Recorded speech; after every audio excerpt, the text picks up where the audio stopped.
రాష్ట్రంలో సీఎం రేవంత్ పాలన పట్ల అన్ని వర్గాల ప్రజలు సంతోషంగా ఉన్నారన్నారు షాద్నగర్ ఎమ్మెల్యే వీర్లపల్లి శంకర్.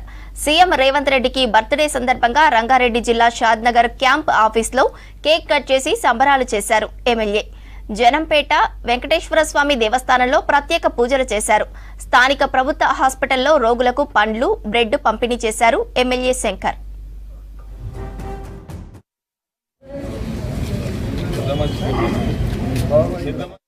కుటుంబంలో పుట్టి అంచెలంచెలుగా ఎదుగుతూ ఇవాళ రాజకీయాలకే ఒక ఆదర్శప్రాయునిగా, ఒక గొప్ప వ్యక్తిగా, ఒక గొప్ప శక్తిగా ఈ రాష్ట్రాన్ని పరిపాలిస్తూ ఉన్నాడు. కాబట్టి ఎవరెన్ని అవాకులు చెవాకులు మాట్లాడినా, ఎన్ని ఆటంకాలు పరిచినా ఇలా జగమెరిగిన రాజకీయ నాయకుడు కాబట్టి ఇవాళ రాజకీయాలు ఏ విధంగా నడపాలి, ప్రజలకి ఏ విధంగా అందుబాటులో ఉండాలి,